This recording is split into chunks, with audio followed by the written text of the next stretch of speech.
صفحہ نمبر 288 جاری ہے۔ حضرت عمر کا حدیث سننے کے بعد سختی کرنا اور گواہ طلب کرنا در حقیقت اس غرض سے تھا کہ حدیث بیان کرنے کی اہمیت کا اندازہ ہو جائے اور جھوٹے لوگوں کو من گھڑت حدیثیں بیان کرنے کی جرت نہ ہو، ورنہ حضرت ابو موسیٰ اشعری جیسا صحابی جو کبار صحابہ میں سے ہے کی خبر واحد متفقہ طور پر قبول ہے۔ حدیث نمبر 10، اجازت طلبی کے استفسار کے وقت نام بتانا چاہیے۔ وَأَنْ جَابِرٍ قَالَ أَنَا فَقَالَ أَنَا النَّبِيُّ صلی اللہ علیہ وسلم فی دین کان علی ابی فدققت الباب فقال من ذا فقلت انا فقال انا کأنہ کارہہا۔ ترجمہ، اور جابر سے روایت ہے، فرمایا کہ ایک دن میں ایک قرض کے معاملے میں جو میرے باپ پر تھا نبی صلی اللہ علیہ وسلم کی خدمت میں حاضر ہوا تو دروازے کو کھٹکھٹایا تو آپ صلی اللہ علیہ وسلم نے پوچھا کہ کون ہے؟ میں نے کہا کہ میں ہوں۔ آپ صلی اللہ علیہ وسلم نے فرمایا کہ میں ہوں، گویا آپ صلی اللہ علیہ وسلم نے میرے جواب کو برا سمجھا۔ تشریح، اس حدیث پاک سے یہ بات واضح ہوتی ہے کہ اگر کسی کے دروازے پر پہنچ کر اجازت طلب کی جائے اور اندر سے پوچھا جائے کہ کون ہے تو جواب میں اپنا نام بتانا چاہیے، کیونکہ صرف میں ہوں کہہ دینے سے ابہام کا ازالہ نہیں ہوتا اور صحیح پہچان نہیں ہوتی۔ اگرچہ بعض اوقات محض آواز پہچان لینے سے بھی آنے والے کی پہچان ہو جاتی ہے، خاص طور پر جب گھر کا فرد ہو یا ہر وقت کا اٹھنا بیٹھنا ہو۔ ممکن ہے کہ آپ صلی اللہ علیہ وسلم نے اس میں ہوں کہنے کو اس لیے برا سمجھا ہو کہ اس سے صاحب خانہ پر واضح نہیں ہوتا کہ کون شخص دروازے پر ہے، اور ممکن ہے کہ آپ صلی اللہ علیہ وسلم نے حضرت جابر کو پہچان لیا ہو لیکن اس ادب کی تعلیم کی خاطر ناگواری کا اظہار فرمایا ہو کہ دروازے پر استفسار کے جواب میں نام بتانا چاہیے، محض میں ہوں پر اکتفا نہیں کرنا چاہیے۔ وسلم میں ہوں 2 بار فرمانا انکار کے طور پر تھا کہ میں ہوں کیا کہتے ہو، اپنا نام کیوں نہیں بتاتے؟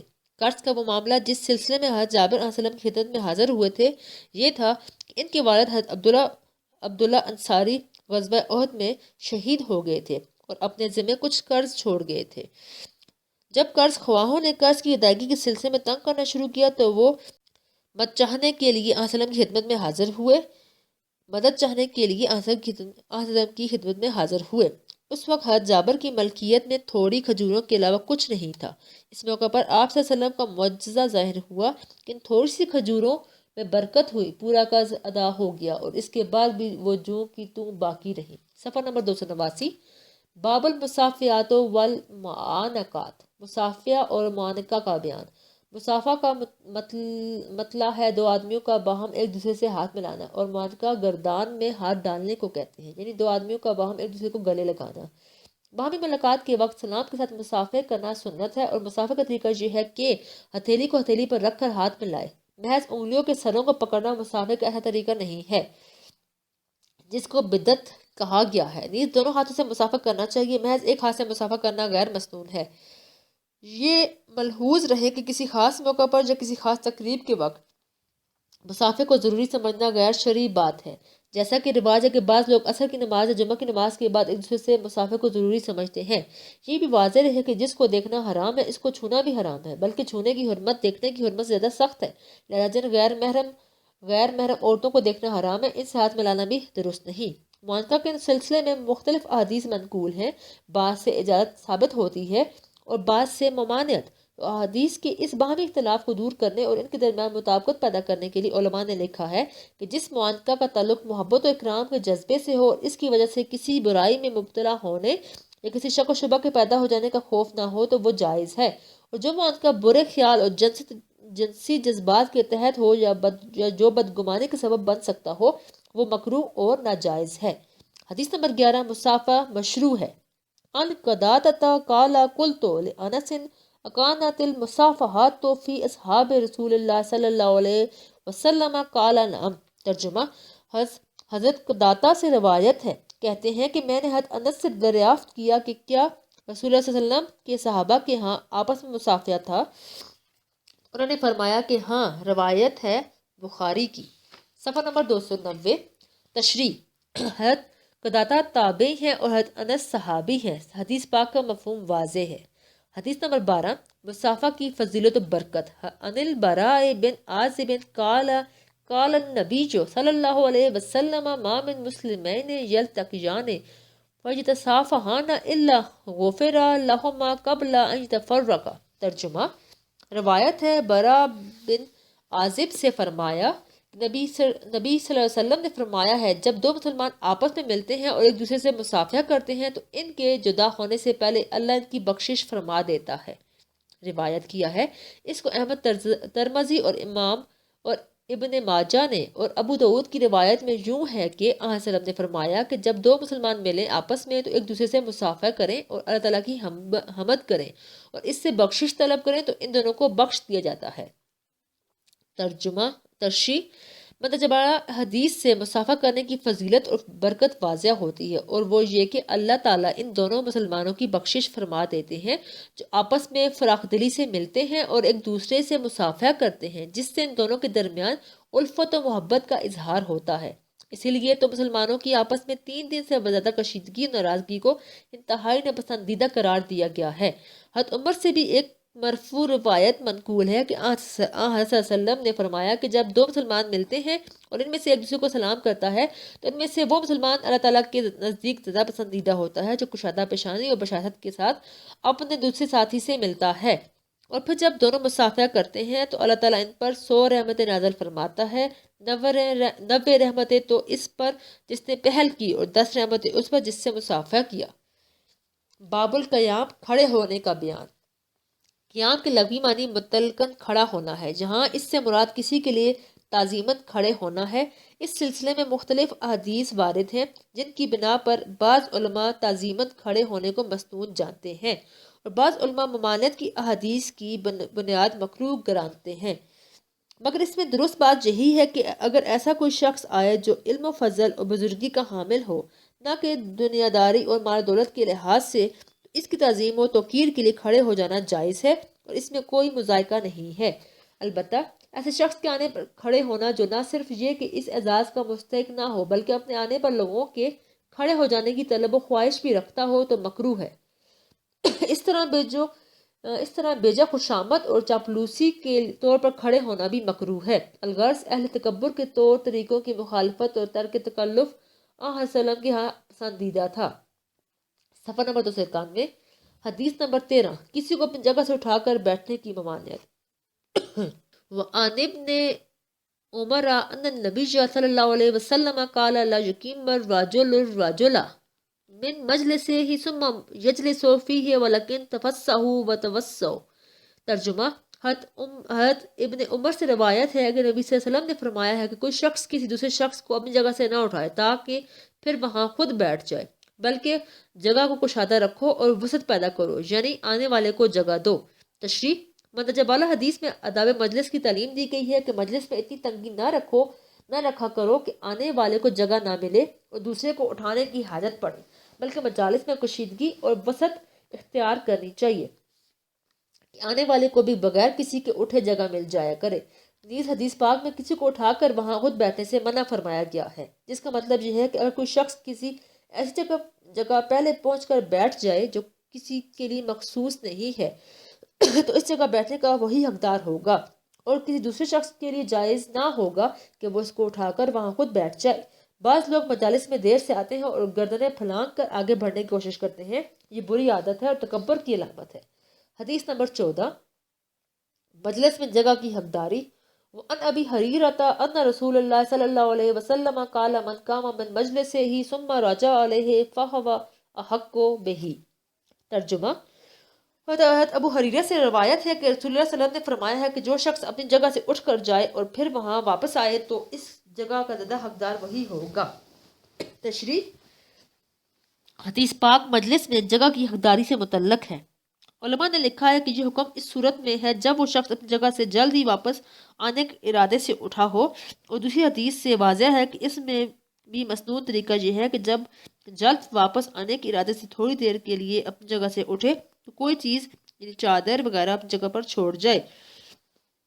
اس صورت میں وہ اپنی جگہ پر واپس آ کر بیٹھنے کا حقدار ہوگا، اور اگر کسی دور دراز کے کام جو طویل وقفے کے لیے مجلس سے اٹھ کر چلا گیا ہو تو اس طرح اس کا استحقاق قائم نہیں رہتا، چاہے کوئی چیز چھوڑ کر ہی کیوں نہ چلا گیا ہو۔ صفحہ نمبر 292، باب العطاس والتصاوب، چھینکنے اور جمائی لینے کا بیان۔ عطاس سے مراد چھینک آنا ہے اور تصاوب جمائی لینے کو کہتے ہیں۔ مزید تفصیل آئندہ حدیث پاک کی تشریح میں موجود ہے۔ حدیث نمبر 15، چھینک کا آنا پسندیدہ اور جمائی لینا شیطانی اثر ہے۔ ان ابی حریرۃ عن النبی صلی اللہ علیہ وسلم قال ان اللہ یحب العطاس ویکرہ التشاؤب فاذا عطس احدکم وحمد اللہ کان حقا علی کل مسلم سامعہ ان یقول له یرحمک اللہ فاما التشاؤب فانما هو من الشیطان فاذا تشاؤب احدکم فليرده ما استطاع فإن أحدكم إذا تشاؤب ضاحك منه الشیطان۔ ترجمہ، حضرت ابو حریرہ سے روایت ہے، نقل کرتے ہیں نبی صلی اللہ علیہ وسلم سے کہ آپ صلی اللہ علیہ وسلم نے فرمایا، اللہ تعالیٰ چھینکنے کو پسند کرتا ہے اور جمائی کو ناپسند کرتا ہے، بس تم میں سے جب کوئی شخص چھینکے اور اللہ تعالیٰ کی حمد کرے تو ہر اس مسلمان پر حق ہے جو اس کو سنے کہ وہ اس کو جواب میں کہے یرحمک اللہ۔ رہی جمائی کی بات تو یہ شیطان سے ہے، پس جب تم میں سے کوئی کسی کو جمائی آئے تو وہ حسب استطاعت اس کو روکے، اور جب تم میں سے کوئی جمائی لیتا ہے تو شیطان اس پر ہنستا ہے۔ تشریح، حدیث پاک میں بتایا گیا ہے کہ اللہ تعالیٰ چھینکنے کو پسند فرماتا ہے اور جمائی لینے کو ناپسند فرماتا ہے۔ اس کا مطلب یہ ہے کہ چھینکنے کی وجہ سے چونکہ دماغ پر سے بوجھ ہٹ جاتا ہے اور فہم و ادارت کی قوت کا تزکیہ ہوتا ہے اور یہ چیز اطاعت الہی اور حضور قلبی کا باعث بنتی ہے، اس لیے چھینکنا پسند ہے۔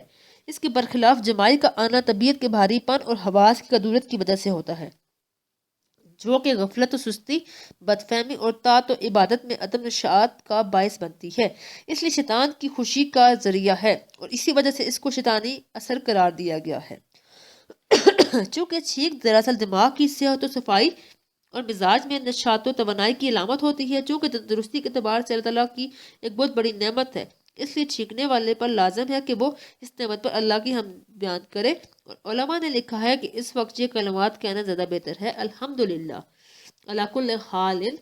نیز اس کا ایک عظیم جسمانی فائدہ ہے۔ علی سے یہ منقول ہے کہ جو شخص چھینک آنے پر ان کلمات سے حمد کرے کہ الحمدللہ رب العالمین علی کل حال، تو وہ شخص داڑھ اور کان کے درد میں کبھی مبتلا نہیں ہوگا۔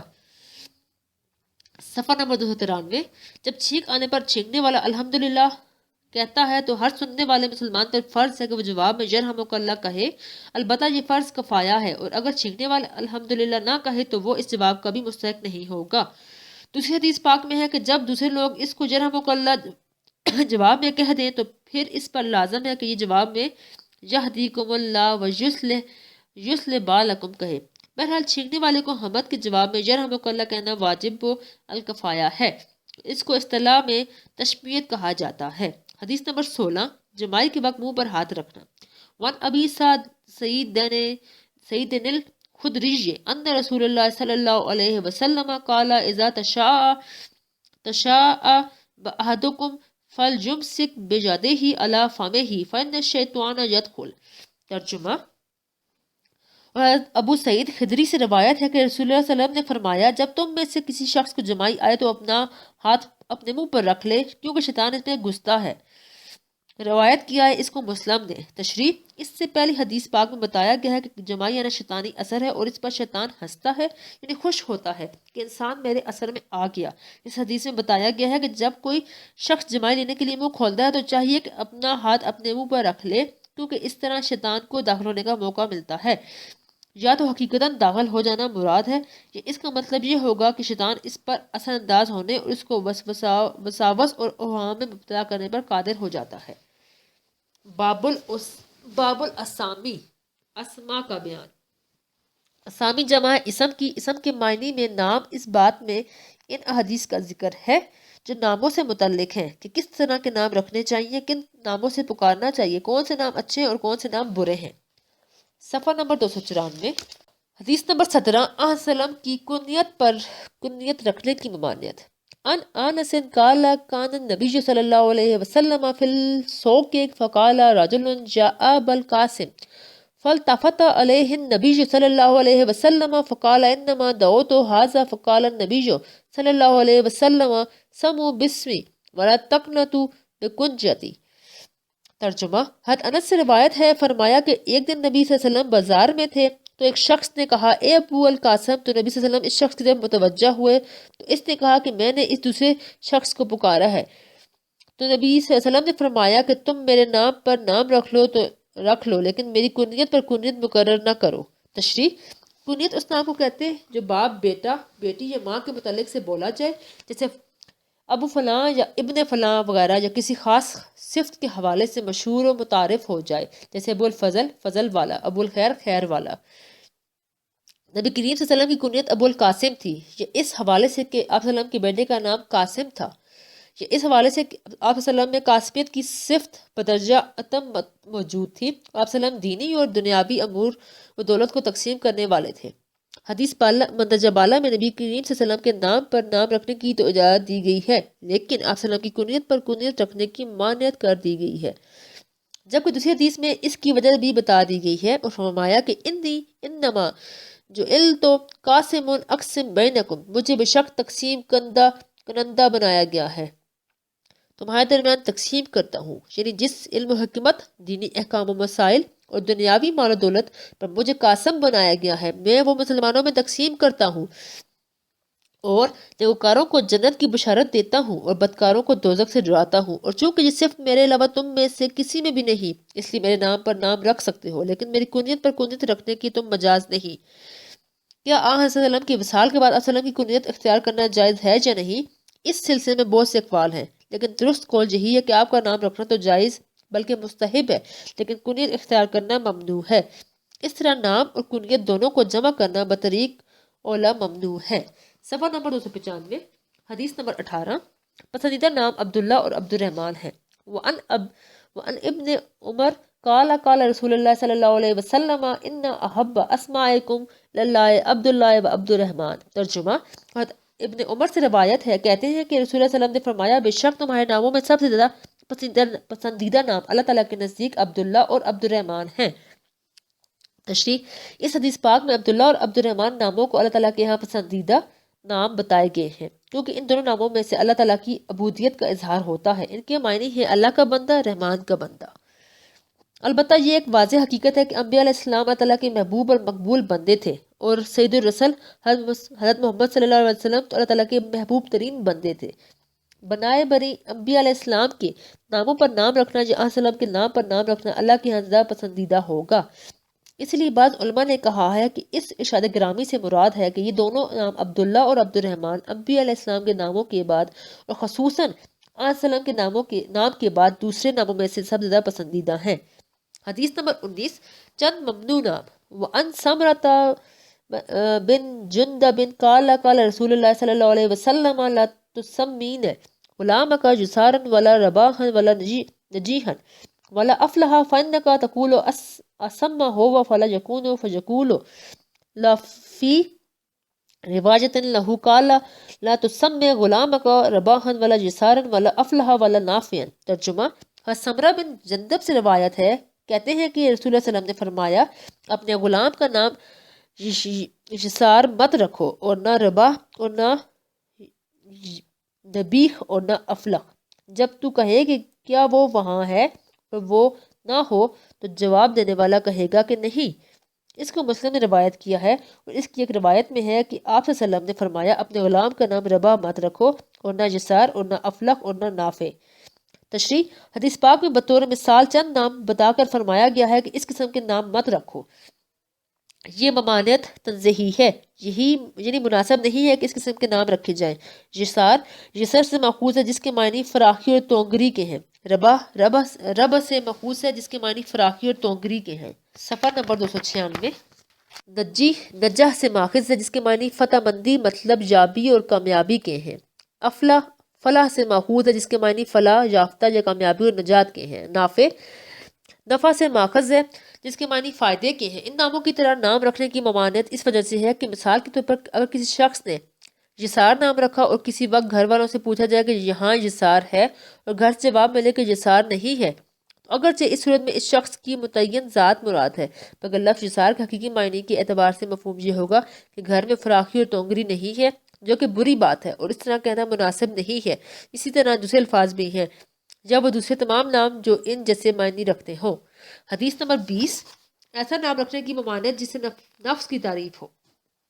وعن زینب بنت ابی سلمۃ قالت سمیت بروۃ فقال رسول اللہ صلی اللہ علیہ وسلم لا تزکوا انفسکم اللہ عالم بأہل البر منکم سموها زینب۔ ترجمہ، حضرت زینب بنت ابی سلمہ کہتی ہیں کہ میرا نام برت رکھا گیا ہے، تو رسول اللہ صلی اللہ علیہ وسلم نے فرمایا کہ اپنے نفسوں کی تعریف نہ کیا کرو، اللہ تعالیٰ تم میں سے نیکوکاروں کو خوب جانتا ہے، اس کا نام زینب رکھو۔ روایت کیا ہے اس کو مسلم نے۔ تشریح، برت کے معنی ہے نیکوکار، بر سے ماخوذ ہے۔ اس حدیث پاک سے معلوم ہے کہ ایسے نام بھی نہیں رکھنے چاہیے جن کے لفظی مفہوم سے نفس کی تعریف ظاہر ہو، کیونکہ اس کی وجہ سے نفس میں بڑائی و تکبر پیدا ہونے کا امکان ہے، اور انسان کے لیے تکبر انتہائی مضر چیز ہے۔ اس حدیث پاک سے یہ بات بھی معلوم ہوتی ہے کہ اگر کسی وقت برا نام رکھ دیا جائے تو اس کو بدل دینا مستحب ہے۔ حدیث نمبر 21، اپنے غلام اور باندی کو میرا بندہ یا میری بندی کہنے کی ممانعت۔ وعن ابی حریرۃ قال قال رسول اللہ صلی اللہ علیہ وسلم لا یقولن احدکم عبدی و امتی کلکم عبید اللہ و کل نسائکم اماء اللہ ولکن لیقل غلامی و جاریاتی و قتاجہ و قتاتی ولا یقو للعبد ربی ولکن لیقل سیدی و مولاجہ وفی روایت لیقل العبد لسیدہ مولا فإنا مولاکم اللہ۔ ترجمہ، حضرت ابو ہریرہ سے روایت ہے کہ کہتے ہیں کہ رسول اللہ صلی اللہ علیہ وسلم نے فرمایا ہے کہ تم میں سے کوئی شخص اپنے غلام اور باندی کو عبدی میرا بندہ اور امتی میری بندی نہ کہے، تم سب اللہ تعالیٰ کے بندے ہو اور تمہاری سب عورتیں اللہ کی باندیاں ہیں۔ صفحہ نمبر 297، بلکہ یوں کہے کہ میرا غلام اور میری جاریہ اور میرا خادم اور میری خادمہ، اور کوئی غلام اپنے مالک کو میرا رب نہ کہے بلکہ یوں کہے کہ میرا سردار، اور ایک روایت میں ہے کہ یوں کہے کہ میرا سردار اور میرا مولا، اور ایک روایت میں ہے کوئی غلام اپنے مالک کو میرا مولا نہ کہے کیونکہ تمہارا مولا تو صرف اللہ ہے۔ روایت کیا ہے اس کو مسلم نے۔ تشریح، زمانہ جاہلیت میں جب غلام اور باندی رکھنے کا رواج تھا تو اہل عرب اپنے غلام یا لونڈی یا عہدی یا عبدی یا امتی کہہ کر پکارا کرتے تھے۔ حدیث درج بالا میں ان الفاظ کے ذریعے پکارنے سے منع فرمایا گیا ہے کیونکہ عبد بندہ یا عبادت کرنے والے کو کہا جاتا ہے، اگرچہ غلام کے معنی میں بھی مستعمل ہے، لیکن چونکہ بندگی اور عبودیت صرف اللہ تعالیٰ کی جاتی ہے، اسی طرح لفظ امتہ کے معنی مملوکہ کے آتے ہیں، اور ظاہر ہے کہ حقیقی ملکیت تو صرف اللہ تعالیٰ کی ہے، لہٰذا ان کلمات کے استعمال سے منع فرمایا گیا ہے کیونکہ یہ کلمات شرک یا شرک کے گمان کے سبب بن سکتے ہیں۔ لیکن چونکہ قرآن پاک میں اور خود احادیث میں ان کلمات کا استعمال منقول ہے، اس لیے علماء نے لکھا ہے کہ اگر ان کلمات کے استعمال سے مراد اپنے غرور و تکبر کا اظہار اور غلام و باندی کو حقیر جاننا ہو تو پھر بالکل ممنوع ہے، ورنہ نہیں۔ اسی طرح غلام اور باندی کو بھی آگاہ کیا گیا ہے کہ اپنے مالکوں کو ایسے نشائستہ ناموں سے نہ پکارو جس سے شرک کی بو آئے، جیسے ربی، میرا رب کہنا، اگرچہ رب کے معنی تربیت و پرورش کرنے والا ہے لیکن رب حقیقی تو صرف اللہ تعالیٰ کی ذات ہے۔ اسی طرح ایک روایت میں مولا کے لفظ کے استعمال کی اجازت دی گئی ہے، لیکن دوسری روایت میں اس کے استعمال سے منع فرما دیا گیا ہے اور فرمایا کہ مولا تم سب کا صرف اللہ تعالیٰ ہے۔ مولا کے لفظ کے معنی بھی کئی ایک ہیں، جیسے متصرف و متنظم، ناصر و معین وغیرہ۔ چونکہ لفظ مولا کا استعمال بھی بندوں کے لیے احادیث میں موجود ہے، اس لیے علماء کہتے ہیں کہ اس لفظ کا اطلاق بھی اگر ان معنی میں ہو جو اللہ کے لیے مخصوص ہیں، جیسے ناصر و معین، تو پھر استعمال بندوں کے لیے ممنوع ہے۔ اگر ایسے معنوں میں لیا جائے جن کا اطلاق بندوں کی ذات پر بھی کیا جا سکتا ہے، جیسے منتظم وغیرہ، تو پھر ممنوع نہیں ہوگا۔ بہرحال حدیث بالا میں ان کلمات کی جگہ دوسرے موضوع کلمات بتا دیے گئے ہیں، جیسے غلام لڑکا، جریتن لڑکی، فتی جوان اور فتاتن جوان لڑکی، جو مالک کے لیے لفظ سید بمعنی سردار یا آقا۔ ان الفاظ کے استعمال میں نہ صرف یہ کہ مفہوم کے اعتبار سے کوئی غیر موزونیت نہیں ہے بلکہ شفقت و محبت، یگانگت و رواداری اور مالک کے لیے سیادت و فضلیت کے جذبات کا اظہار ہوتا ہے، اس لیے بہتر یہی ہے کہ انہی ناموں سے پکارا جائے۔ صفحہ نمبر 298، حدیث نمبر 22، زمانہ کو برا نہ کہو۔ وَأَنْهُ قَالَ قَالَ رسول اللہ صلی اللہ علیہ وسلم لا يَسَبُّ أَحَدُكُمُ الدَّهْرَ فَإِنَّ اللَّهَ هُوَ الدَّهْرُ۔ ترجمہ، اور اسی سے حضرت ابو حریرہ روایت ہے، کہتے ہیں کہ رسول اللہ صلی اللہ علیہ وسلم نے فرمایا ہے، تم میں سے کوئی شخص زمانے کو برا نہ کہے، کیونکہ حقیقت میں اللہ ہی کے اختیار میں زمانہ ہے، اور روایت کیا ہے اس کو مسلم نے۔ تشریح، زمانہ جاہلیت میں عام طور پر لوگوں کی عادت تھی کہ جب انہیں کوئی تکلیف پہنچتی یا وہ کسی مصیبت میں گرفتار ہوتے تو وہ زمانے کو برا کہتے۔ جیسا کہا، آج کل بھی بہت سے لوگوں کی عادت ہے کہ وہ بات بات پر زمانے کو برا کہتے ہیں، چنانچہ حضرت صلی اللہ علیہ وسلم نے لوگوں کو اس سے منع فرمایا، کیونکہ زمانہ بذات خود کوئی چیز نہیں ہے، حالات میں پلٹ پھیر اور زمانے کے انقلابات مکمل طور پر اللہ تعالیٰ کے قبضے قدرت میں ہیں۔ بھلائی، برائی اور مصیبت اور راحت سب کچھ اللہ تعالیٰ کی طرف سے ہے، بس زمانے کو برا کہنا در حقیقت اللہ تعالیٰ کو برا کہنا ہے۔ باب البیان و شعر، بیان اور شعر کا بیان۔ بیان کے اصل معنی کھولنے، اچھی طرح ظاہر کرنے اور خوب واضح کرنے کے ہیں، لیکن عام اصطلاح میں اس فصیح گفتگو کو کہتے ہیں جو مافی الضمیر کو نہایت و وضاحت اور حسن خوبی کے ساتھ ظاہر کرے۔ شعر کے لفظی معنی دانائی اور زیرکی کے ہیں، اور شاعر کے معنی ہے دانا اور زیرک، لیکن عام اصطلاح میں شعر اس موضوع اور منظوم کلام کو کہتے ہیں جو مقصد و ارادہ موضوع و منظوم کیا گیا ہو، اور اس کا یہ نظم اور موزونیت بمقصود بالذات ہو۔ شعر و شاعری بذات خود کوئی بری چیز نہیں ہے، بلکہ یہ تو اظہار کا ایک ذریعہ ہے، منظوب و وقفی کلام ہے۔ اس میں برائی اس وقت پیدا ہوتی ہے جب اس کو غیر شرعی باتوں اور نامناسب مضامین کے اظہار کا ذریعہ بنایا جائے، اور چونکہ عام طور پر شعراء حضرات فکر و خیال کی گمراہی اور زبان و کلام کی بے اعتدالیوں کا شکار ہوتے ہیں، اس لیے قرآن پاک میں اس کی مذمت وارد ہوئی ہے، لیکن قرآن پاک میں بھی اور حدیث میں بھی ان لوگوں کو اس مذمت سے خارج کیا گیا ہے جو کہ ایمان و عمل صالح کا ذکر کرتے ہیں اور اپنے اشعار کے ذریعے خدا اور خدا کے رسول صلی اللہ علیہ وسلم کی خاطر کفار کا شعری مقابلہ کرتے ہیں اور اسلام کی تائید کرتے ہیں۔ اس طرح گویا وہ شعر کے ذریعے جہاد کرنے والوں میں شمار ہوتے ہیں۔ چنانچہ بعض مواقع پر خود رسول کریم صلی اللہ علیہ وسلم نے حضرت حسان بن ثابت کو کفار کا جواب دینے کا حکم بھی فرمایا ہے۔ حضور اکرم صلی اللہ علیہ وسلم کے دور میں 3 شعراء ایسے تھے جو کہ اپنے اشعار کے ذریعے بھی کفار و مشرکین کا مقابلہ کیا کرتے تھے اور اسلام اور نبی اکرم صلی اللہ علیہ وسلم کا دفاع کیا کرتے تھے۔ ایک حضرت حسان بن ثابت، دوسرے حضرت عبداللہ بن رواحہ اور تیسرے حضرت کعب بن مالک رضی اللہ عنہ۔ ان میں سے شاعر رسول کا لقب حضرت حسان بن ثابت کا ہے۔ صفحہ نمبر 299۔ حدیث نمبر 23۔ بعض بیان سحر کی تاثیر رکھتے ہیں۔ ان ابن عمر قال قدم رجلان من المشرق فخطب فعجب الناس لبیانهم فقال رسول اللہ صلی اللہ علیہ وسلم ان من البیان لسحر۔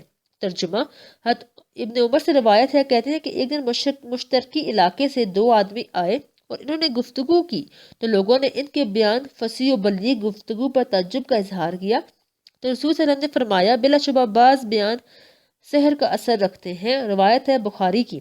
تشریح، یہ اس وقت کا واقعہ ہے جب مشرقی علاقے سے بنو تمیم کی ایک جماعت بارگاہ نبوت میں حاضر ہوئی۔ ان میں سے 2 شخص ایسے بھی تھے جو فصاحت و بلاغت میں بڑی قابلیت و مہارت رکھتے تھے۔ ان میں ایک کا نام حسین بن ہدا اور لقب زبرکان تھا اور دوسرے کا نام عمرو بن حتم تھا۔ صفحہ نمبر 299 جاری ہے۔ ان دونوں نے آن وسلم کے سامنے بڑے فصیح و بلیغ انداز میں اپنا تعارف کرایا اور اپنے فخریہ کارناموں کا ذکر کیا۔ لوگ اس فصاحت و بلاغت سن کر حیران ہوئے۔ اس موقع پر آپ صلی اللہ علیہ وسلم نے فرمایا کہ بلا شبہ بعض بیان سحر کی تاثیر رکھتے ہیں کہ جس طرح سحر جادو انسان کی حالت و کیفیت میں تغیر پیدا کر دیتا ہے، اس طرح بعض بیان بھی اس نوعیت کا ہوتا ہے، اس کی تاثیر دل کو پھیر دیتی ہے۔ حدیث نمبر 24۔ بعض اشعار حکمت ہوتے ہیں۔ وَعَنْ أَبِي بن کعب قال رسول اللہ صلی اللہ علیہ وسلم ان من الشعر لحکمت۔ ترجمہ، ابی بن کعب سے روایت ہے، کہتے ہیں کہ رسول اللہ علیہ وسلم نے فرمایا بلا شبہ بعض شعر حکمت کا حامل ہوتا ہے۔ یہ بخاری کی روایت ہے۔ تشریح، حدیث پاک کا مفہوم یہ ہے کہ سارے ہی اشعار برے نہیں ہوتے، بلکہ ان میں سے بعض اچھے اور فائدہ مند بھی ہوتے ہیں۔ ان کے ذریعے حکمت اور دانائی کی باتیں معلوم ہوتی ہیں، جیسے کہ دور جاہلیت کے امیہ بن ابی کے اشعار تھے۔ آج علامہ محمد بن اقبال اور حافظ البوری کے اشعار ہیں جو حکمت کے خزانے ہیں۔ صفحہ نمبر 300، حدیث نمبر 25، کلام میں مبالغہ آرائی کی ممانعت۔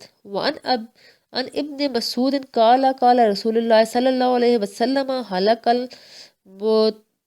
المتنطعون قالها ثلاثہ۔ ترجمہ، حضرت ابن مسعود کہتے ہیں کہ رسول اللہ صلی اللہ علیہ وسلم نے فرمایا کلام میں مبالغہ کرنے والے ہلاکت میں پڑ گئے۔ آپ صلی اللہ علیہ وسلم نے اس کو 3 بار فرمایا۔ تشریح، حدیث بالا کا مفہوم یہ ہے کہ تقریر و تحریر اور گفتگو و کلام میں بیجا تکلفات کا اہتمام کرنا، عبارت آرائی اور مبالغہ آمیزی اختیار کرنا اور لاحاصل و بے فائدہ باتوں کی آمیزش کرنا نہایت برا اور ہلاکت کا سبب ہے، جبکہ اس کا مقصد عظمت و تکبر اور ریا کا اظہار، تصنع و بناوٹ، کسی کی بیجا خوشامد و چاپلوسی اور اس کو اپنی طرف راغب کرنا ہو۔ حدیث نمبر 26، مبنی بر حقیقت شعر۔ وَأَنْ أَبِي هُرَيْرَةَ قَالَ قَالَ رسول اللہ صلی اللہ علیہ وسلم أَصْدَقُ كَلِمَاتٍ قَالَهَا الشَّاعِرُ كَلِمَاتُ لُبَیدٍ الْأَقُلُّ شَیْءٌ مَا خَلَا اللَّهُ باطل۔ ترجمہ، اور روایت ہے ابو ہریرہ سے کہتے ہیں کہ رسول اللہ صلی اللہ علیہ وسلم نے فرمایا سب سے سچی بات جو کسی شاعر نے کہی ہے لبید کا جو کلام ہے کہ العقل شیء ما خلا اللہ باطل، مت بھولو کہ اللہ کے سوا ہر چیز فنا ہونے جانے والی ہے۔ بخاری و مسلم کی روایت ہے۔ تشریح، لبید بن ربیہ عامری عرب کے مشہور شاعر تھے۔ عربی ادب میں ان کے کلام اور ان کی شاعری کو کمال کا درجہ حاصل ہے۔ اللہ تعالیٰ نے ان کو اسلام کی ہدایت بھی بخشی اور ان کو قبولیت اسلام سے صحابیت کا شرف بھی حاصل ہوا۔ جس طرح زمانہ جاہلیت میں اپنے فن شعر کی وجہ سے قدر و منزلت کی نگاہ سے دیکھے جاتے تھے، اسی طرح زمانہ اسلام میں بھی بہت معزز و کرم رہے، لیکن ایمان لانے کے بعد شاعری چھوڑ دی تھی۔ بیان کیا جاتا ہے کہ انہوں نے بڑی طویل عمر پائی اور تقریباً 157 سال کی عمر میں دنیا سے رخصت ہوئے۔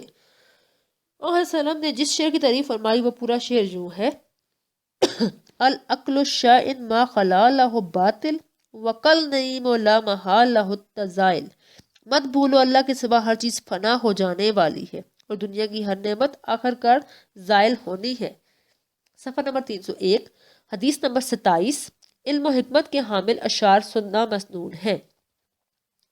وَأَنْ عُمْرِ وَبَنِ الشَّرِيدِ عن ابیہ قال ردفت رسول اللہ صلی اللہ علیہ وسلم یوماً فقال هل معك من شعر أمية بن أبي الصلت شيء قلت نعم قال هي فأنشدته بیتا فقال هي ثم أنشدته بیتا فقال هي حتى أنشدته 100 بیت۔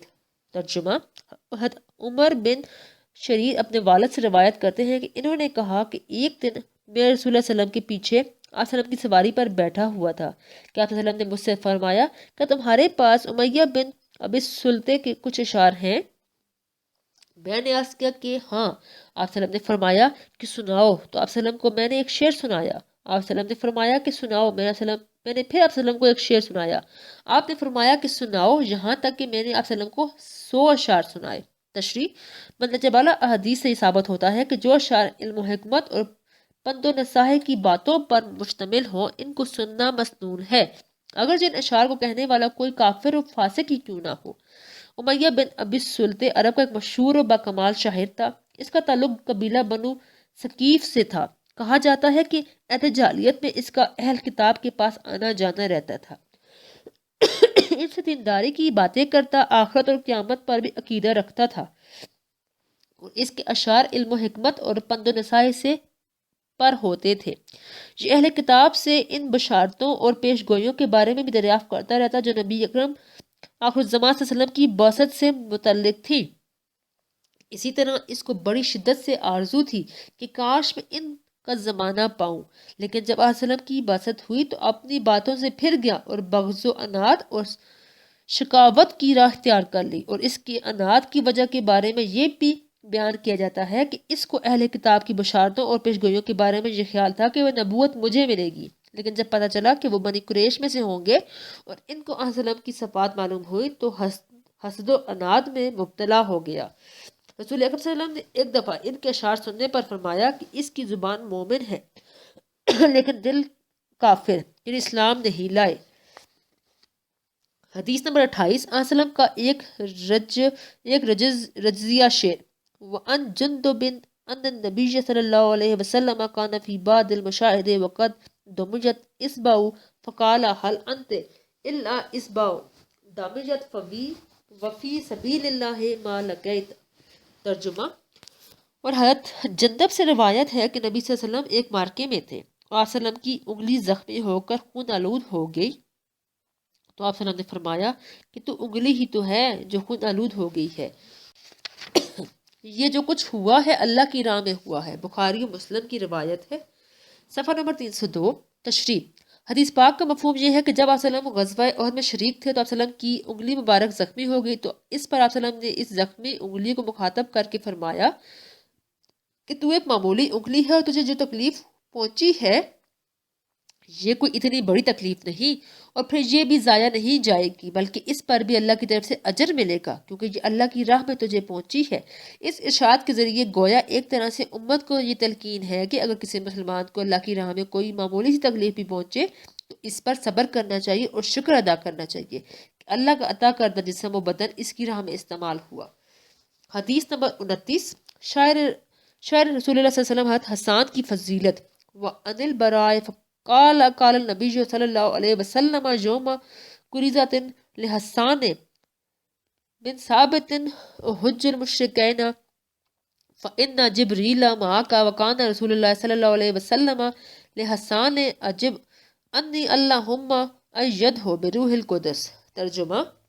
اور روایت ہے حضرت برا سے کہتے ہیں کہ نبی صلی اللہ علیہ وسلم نے قریظہ کے دن حسان بن ثابت سے فرمایا کہ مشرکین کو ہجو کرو کہ بلا شبہ جبرائیل تمہارے ساتھ ہیں، اور رسول اللہ صلی اللہ علیہ وسلم حضرت حسان سے فرمایا کرتے تھے کہ میری طرف سے جواب دو، اے اللہ روح القدس جبرائیل کے ذریعے اس کو حسان کو قوت دے۔ تشریح۔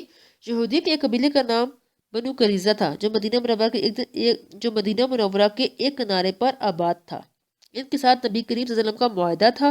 جب انہوں نے معاہدہ کی خلاف ورزی کی اور مسلمانوں کے خلاف سازشیں کر کے کفار عرب کے مددگار بن گئے اور مسلمانوں کو سخت اذیت پہنچائی، تو آن حضرت صلی اللہ علیہ وسلم نے غزوہ خندق سے فارغ ہونے کے بعد اس قبیلے کا محاصرہ کر لیا، جس کے نتیجے میں ان کو اپنے کیفر کردار کو پہنچنا پڑا۔ اس موقع کو یوم قریظہ کا دن سے تعبیر کیا گیا ہے۔ حضرت حسان بن ثابت جلیل القدر انصاری صحابی ہیں، قبیلہ خزرج سے تعلق ہے، شاعر رسول اللہ علیہ وسلم کے لقب سے یاد کیے جاتے ہیں۔ ان کی عمر 120 سال تھی۔ یوم قریظہ پر جب رسول اکرم صلی اللہ علیہ وسلم کفار و مشرکین کی ہجو سنتے کہ وہ آپ صلی اللہ علیہ وسلم کی شان میں نازیبہ باتیں کرتے ہیں، تو آپ صلی اللہ علیہ وسلم حسان بن ثابت کو ان کی ہجو کرنے اور ان کو جواب دینے کا فرماتے اور ان کے لیے دعا بھی کرتے۔ فَإِن جبریل معاک، مفہوم یہ ہے کہ مضامین کے القاء و الہام کے سلسلے میں جبریل کی تائید و نصرت تمہیں حاصل ہے۔ صفحہ نمبر 303 باب و حفظ اللسان والغیبت واشتم، زبان کی حفاظت اور غیبت اور برائی کہنے کا بیان۔ غیبت کے معنی ہے پیٹھ پیچھے بدگوئی کرنا، یعنی کسی شخص کی عدم موجودگی میں اس کے متعلق ایسی باتیں کرنا جس کو اگر وہ سنتے تو ناپسند کرے۔ شتم کے معنی ہے گالی دینا، یعنی کسی کو کوئی فحش بات کہنا، بد زبانی کرنا، برا بھلا کہنا اور کسی کو ایسے الفاظ کے ذریعے یا دو مخاطب کرنا جو شریعت و اخلاق اور تہذیب و شائستگی کے خلاف ہوں۔ حفظ اللسان، اس کا مفہوم یہ ہے کہ زبان کو ایسے الفاظ و کلام سے بچانا جن کو زبان پر لانا شرعی، اخلاقی اور معاشرتی طور پر ناروا ہے، خصوصاً گالی گلوچ اور بد زبانی اور بد کلامی وغیرہ۔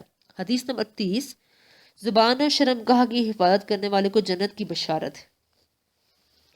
ان سہل بن سعد قال رسول اللہ صلی اللہ علیہ وسلم من یدمن لی ما بین لحیہ وما بین رجلیہ ادمن لہو الجنت۔ ترجمہ۔ روایت ہے سہل بن سعد سے کہتے ہیں کہ رسول اللہ صلی اللہ علیہ وسلم نے فرمایا جو مجھے اپنے دونوں جبڑوں کے مابین کی اور اپنے دونوں پاؤں کے مابین کی ضمانت دے میں اس کے لیے جنت کی ضمانت لیتا ہوں۔ روایت کیا ہے اس کو بخاری نے۔ تشریح۔ دونوں جبڑوں کے مابین سے مراد زبان و دان کی حفاظت ہے، یعنی زبان کو فحش گوئی اور سخت کلامی سے محفوظ رکھنا اور دانت کو حرام چیزوں کے کھانے پینے میں ملوث نہ کرنا، اور دونوں پاؤں کے درمیان سے مراد شرمگاہ کی حفاظت ہے کہ زنا جیسی برائی سے اپنے آپ کو محفوظ رکھنا۔ حدیث پاک کا حاصل یہ ہے کہ رسول اللہ صلی اللہ علیہ وسلم فرماتے ہیں کہ جو شخص مجھے اس بات کی ضمانت دے کہ وہ اپنی زبان کو فحش گوئی و بد کلامی سے محفوظ رکھے گا، اپنے منہ کو حرام کھانے سے بچائے گا، اپنی شرمگاہ کو حرام کاری سے محفوظ رکھے گا، تو میں اس کی جنت کی ضمانت لیتا ہوں، کیونکہ معاشرے میں فساد کی جڑیں یہی تو ہیں۔ حدیث نمبر 31، مسلمان کی بدزبانی فسق ہے۔ وان عبداللہ بن مسعود قال رسول اللہ صلی اللہ علیہ وسلم سباب المسلم فسوق و قتالہ کفر، صفحہ نمبر 304۔ ترجمہ اور روایت ہے عبداللہ بن مسعود سے کہتے ہیں کہ فرمایا رسول اللہ صلی اللہ علیہ وسلم نے کہ کسی مسلمان کو برا کہنا فسق ہے اور اس کو قتل کرنا کفر ہے۔ بخاری و مسلم کی روایت ہے۔ تشریح، حدیث پاک میں کسی مسلمان کے ساتھ بدزبانی کرنے اور کسی مسلمان کو قتل کرنے سے انتہائی شدت سے منع فرمایا گیا ہے۔ کسی مسلمان کے حق میں بدزبانی اور سخت گوئی کو فسق قرار دیا ہے، یعنی شدید گناہ کا کام ہے۔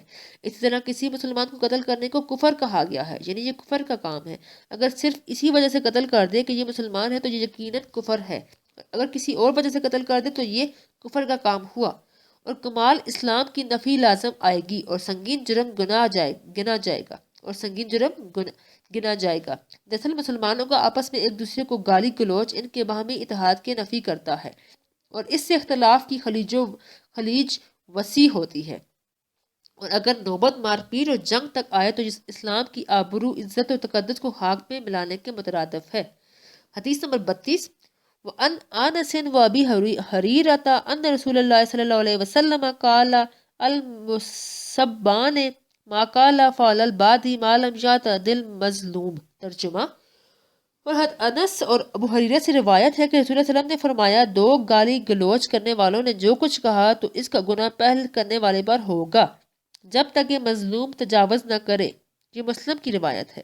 تشریح، حدیث پاک کا مفہوم یہ ہے کہ اگر دو شخص آپس میں گالی گلوچ کرنے لگے اور ایک دوسرے کے حق میں بد کلامی اور فحش کلامی کرنے لگے تو جس شخص نے ابتدا کی ہوگی وہ ظالم قرار دیا جائے گا اور دوسرا جو مظلوم اور دونوں کے گالی گلوچ کا گناہ اس پہل کرنے والے شخص پر ہوگا، بشرطے کہ دوسرا جو مظلوم ہے وہ خاموش رہے اور جواب دینے سے حد سے تجاوز نہ کرے، اور اگر اس دوسرے شخص نے جواب میں ابتدا کرنے والے سے بھی زیادہ گالی گلوچ کر لی تو پھر اس پر بھی گناہ ہوگا اور پہل کرنے والے پر زیادہ گناہ ہوگا۔ بہتر یہ ہے کہ خاموش رہا جائے، جواب نہ دیا جائے اور صبر سے کام لیا جائے۔ حدیث نمبر 33، منہ دیکھی بات کرنے والوں کی مذمت۔ وَأَنْهُ قَالَ رسول اللہ صلی اللہ علیہ وسلم تَجِدُونَ شَرَّ النَّاسِ يَوْمَ الْقِيَامَةِ ذَا الْوَجْهَيْنِ الَّذِي يَأْتِي هَؤُلَاءِ بِوَجْهٍ وَهَؤُلَاءِ بِوَجْهٍ۔ ترجمہ، اور اس سے حضرت ابو ہریرہ سے روایت ہے، کہتے ہیں کہ رسول اللہ صلی اللہ علیہ وسلم نے فرمایا، قیامت کے دن لوگوں کا بدترین دو منہ والے شخص کو پاؤ گے، وہ شخص جو ان کے پاس ایک چہرے سے آئے اور ان کے بعد دوسرے چہرے سے جائے۔ بخاری و مسلم کی روایت ہے۔ صفحہ نمبر 305۔ تشریح، اس ارشاد گرامی میں ان لوگوں کے لیے سخت وعید اور تنبیہ ہے جو منافقوں کی طرح دو رویہ جن دو منہ والے ہوتے ہیں اور جس جماعت اور جس فریق کے پاس جاتے ہیں اس کی مرضی اور خواہش کے مطابق اپنی زبان کھولتے ہیں، ہر ایک کی ہاں میں ہاں ملاتے ہیں، ہر فریق کو خوش رکھنے کی خاطر کبھی صحیح اور حق بات نہیں کرتے بلکہ منہ دیکھی بات کرتے ہیں۔ آج کل اس کو ہنر، چالاکی اور ڈپلومیسی کہا جاتا ہے، حالانکہ یہ حماقت و بیوقوفی ہے، اور جب لوگوں کو اس کا حال معلوم ہو جاتا ہے تو پھر ذلت اور رسوائی ہے، اور قیامت کے دن ان دو چہروں والوں کو برا حشر ہوگا۔ حدیث نمبر 34، سچ بولنے اور جھوٹ سے بچنے کی تاکید۔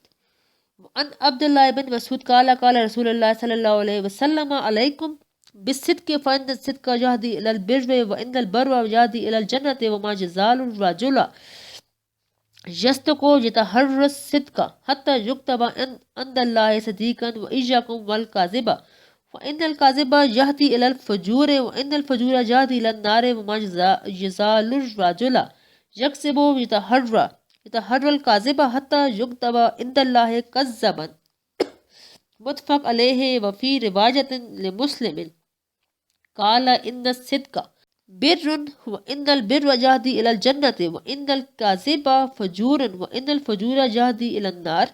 ترجمہ، اور حضرت عبداللہ بن مسعود سے روایت ہے، کہتے ہیں کہ رسول اللہ صلی اللہ علیہ وسلم نے فرمایا، سچ کو اپنے اوپر لازم کر لو کیونکہ سچ نیکی کی طرف لے جاتا ہے اور نیکی جنت تک پہنچاتی ہے، اور جو شخص ہمیشہ سچائی اختیار کرتا ہے اور سچ کو صحیح کرتا ہے اللہ کے ہاں صدیق یعنی سچا لکھ دیا جاتا ہے۔ اور جھوٹ سے اپنے آپ کو باز رکھو، کیونکہ جھوٹ فسق و فجور کی طرف لے جاتا ہے، اور فسق و فجور آگ کی طرف لے جاتے ہیں۔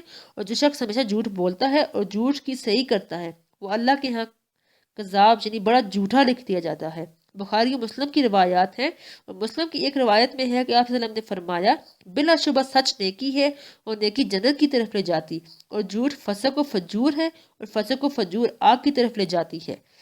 تشریح: حدیث پاک کے ترجمے سے واضح ہے کہ سچ کی خاصیت ہے کہ نیکی کی توفیق ملتی ہے، جو جنت کا راستہ، اور جھوٹ کی خاصیت برائیوں کے ارتکاب کی طرف رغبت ہے، جو دوزخ کا راستہ ہے۔ اس لیے جھوٹ سے بچنے اور سچ کو اختیار کرنے کی تلقین کی گئی ہے۔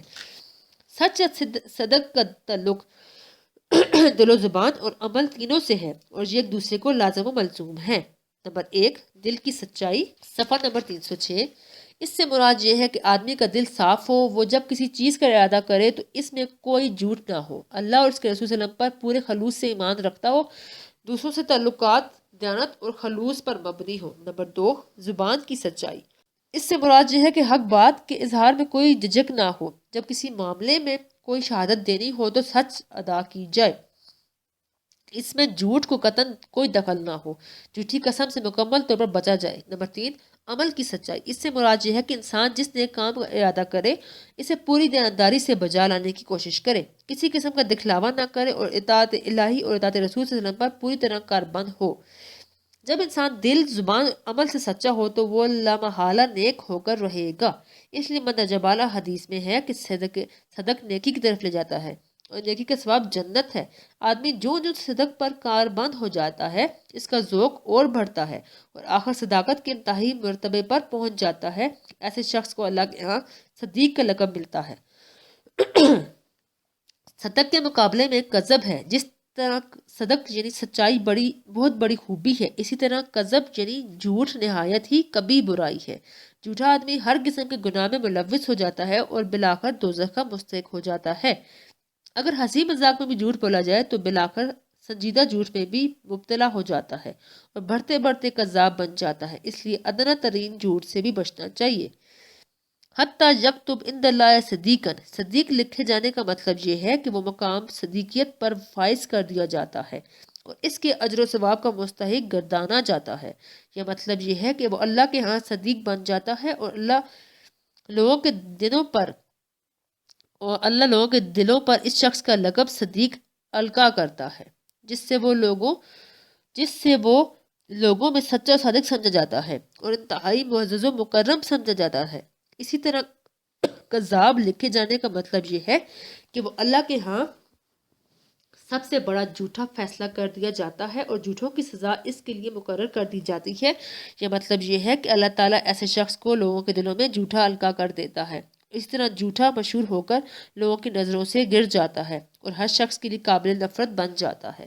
صفحہ نمبر 307، باب المفاخرات والعصبیات، مفاخرت و عصبیت کا بیان۔ فخر کے معنی ہے اترانا، یعنی اپنے حسب نسب یا اپنی قوم و جماعت یا اپنے علم و اخلاق اور مالداری وغیرہ پر نازاں ہونا۔ مفاخرت اسی سے ماخوذ ہے۔ اس کے معنی ایک دوسرے کی برابری کرنا، اظہار فخر کرنا۔ یہ مفاخرت اگر اظہار حق کے لیے ہو یا کسی دینی مصلحت کے پیش نظر ہو یا دشمنان اسلام پر برتری اور قوت کے اظہار کے لیے ہو تو جائز ہے، اور اس طرح کی مفاخرت صحابہ اور سلف سے منقول ہے۔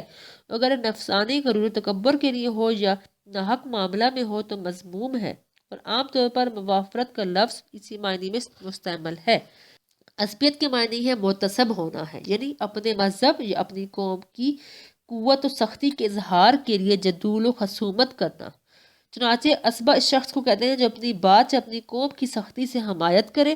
تعصب یا عصبیت بھی اگر حق کے معاملے میں اور ظلم و تعدی کے ساتھ نہ ہو تو مستحسن ہے، اور اگر حق کی مخالفت میں ہو یا ظلم، تعدی اختیار کرنے اور اپنی قوت اور شان و شوکت کے بیجا اظہار کے لیے ہو تو مذموم ہے، اور عام طور پر اس لفظ کا اطلاق انہی معنوں میں ہوتا ہے۔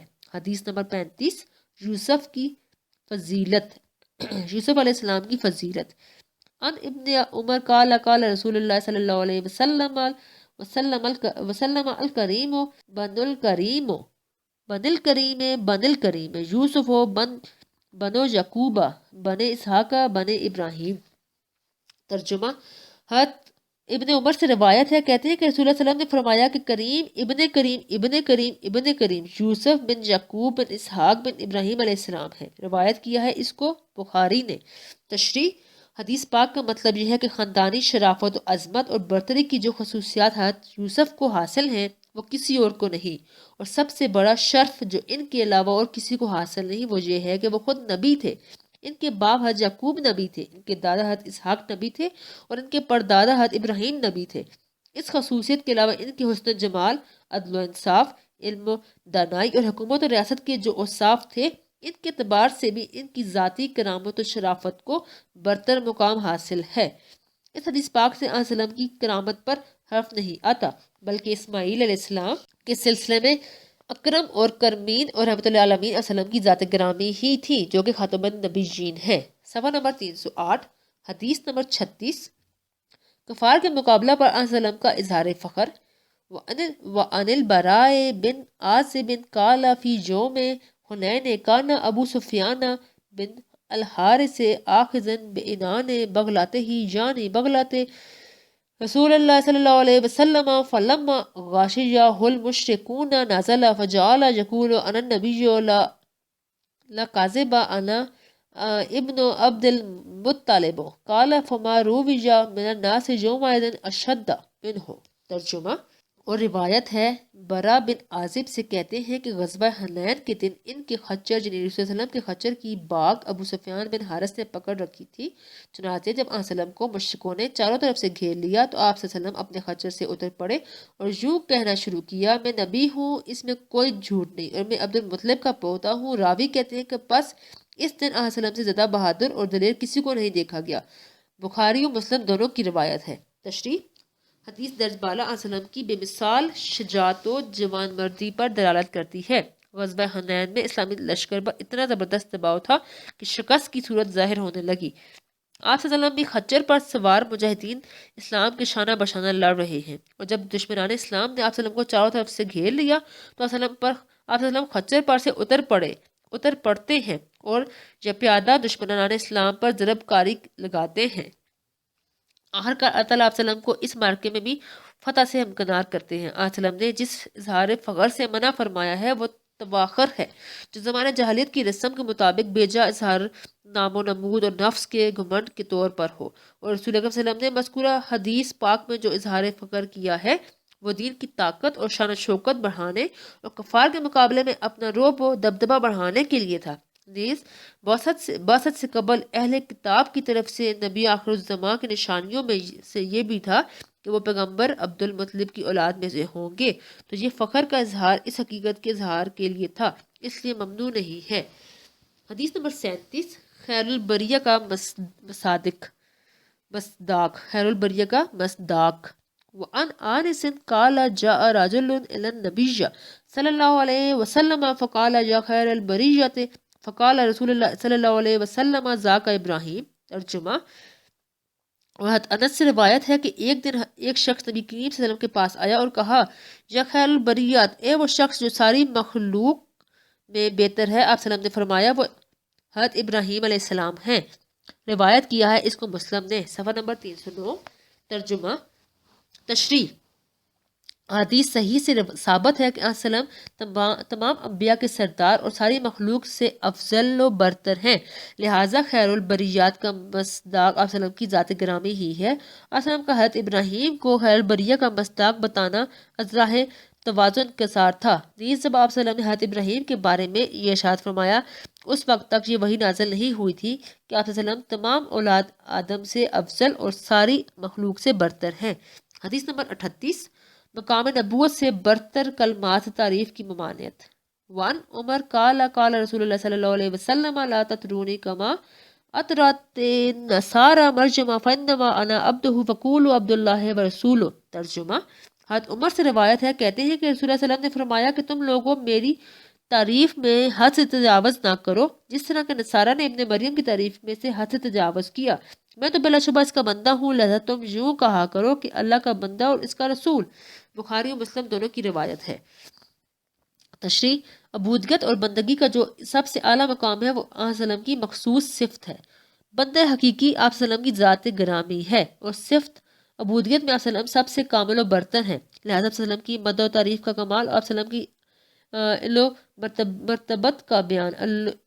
مرتبت کا بیان اس صفت کو ظاہر کرنے میں ہے کہ نہ اس صفت کو ظاہر کرنے میں ہے نہ کہ آپ صلی اللہ علیہ وسلم کی ذات گرامی کی مدح و تعریف ان صفات کے ذریعے کی جائے جس سے آپ صلی اللہ علیہ وسلم کا مقام عبودیت پیچھے رہ جائے اور وہ حد آ جائے جہاں سے معبود کی صفات شروع ہو جاتی ہیں، جس طرح کہ نصارہ نے عیسیٰ بن مریم کی تعریف میں حد سے تجاوز کیا اور ان کو بشریت سے چڑھا کر خدا کا بیٹا کہنے لگے۔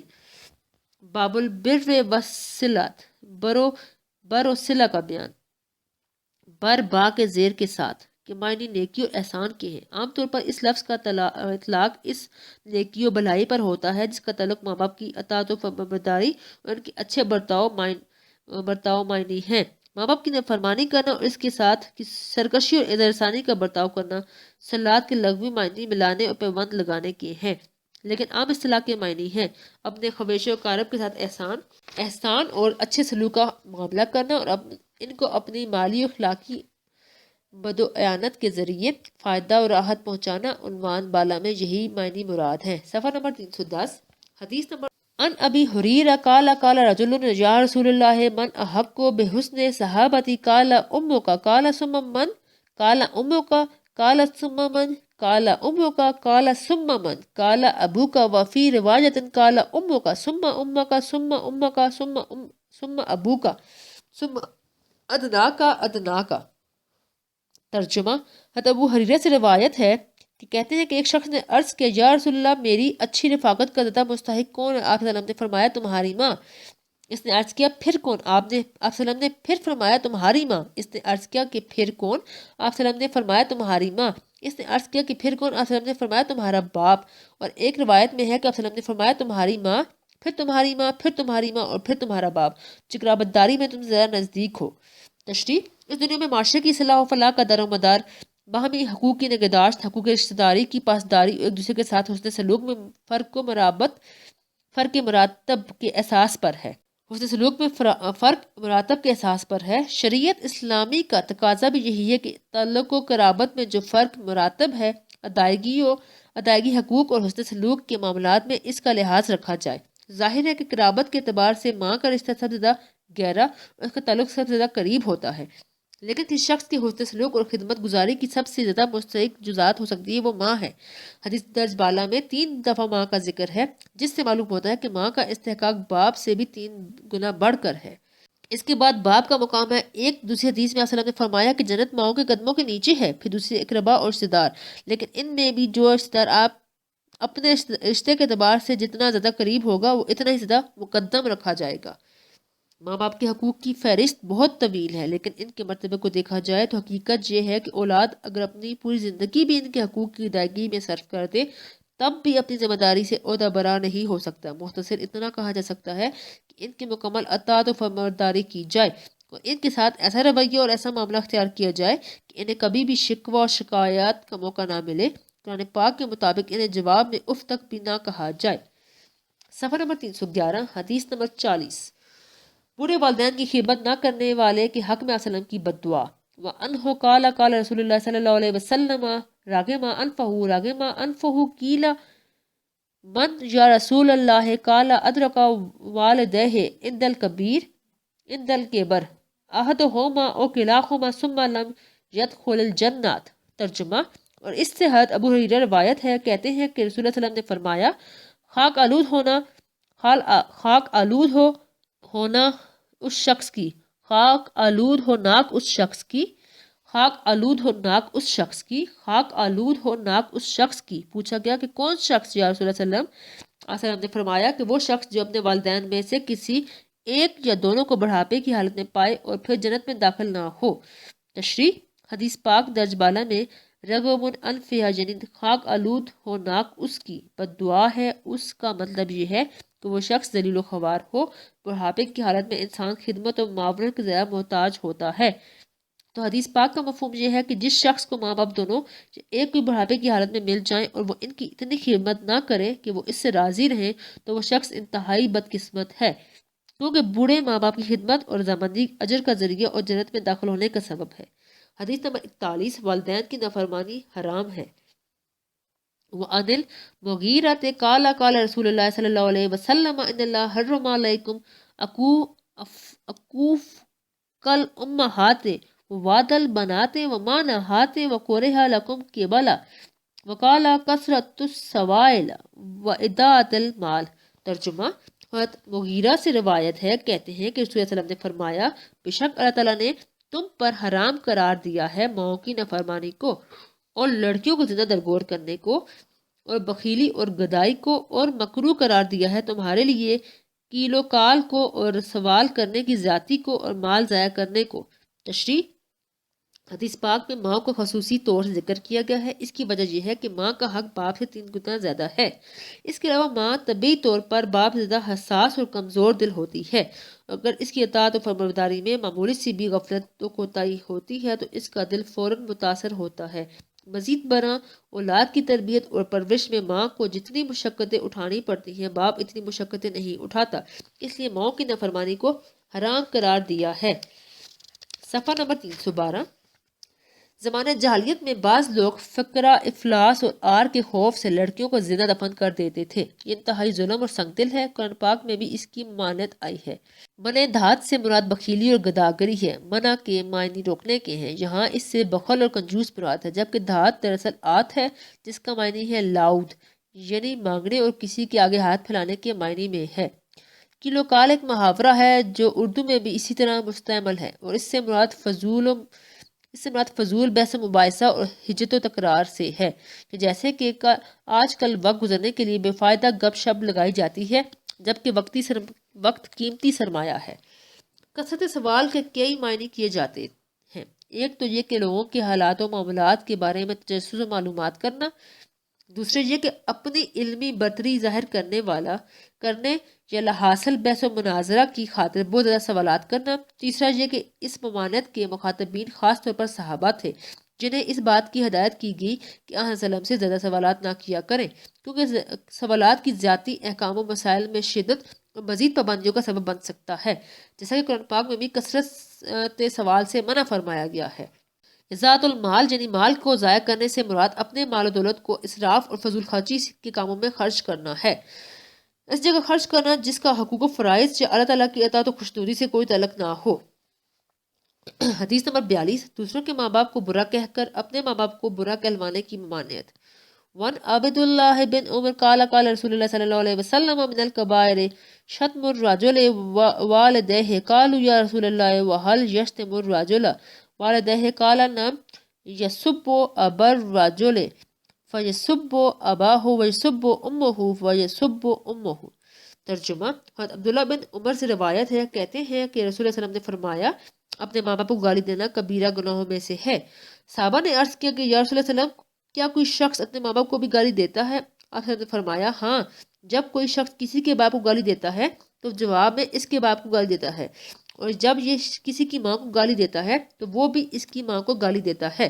تشریح، اس حدیث پاک سے یہ بات واضح ہوئی ہے کہ اپنے ماں باپ کو گالی دینا اور ان کو برا کہنا تو گناہ کبیرہ ہے، لیکن جو شخص کسی دوسرے شخص کو ماں باپ کو گالی دے گا تو جواباً اپنے ماں باپ کو گالی دلوائے گا اور ان کو برا کہلوانے کا سبب بنے گا تو یہ بھی گناہ کبیرہ کا مرتکب قرار دیا جائے گا۔ صفحہ نمبر 313۔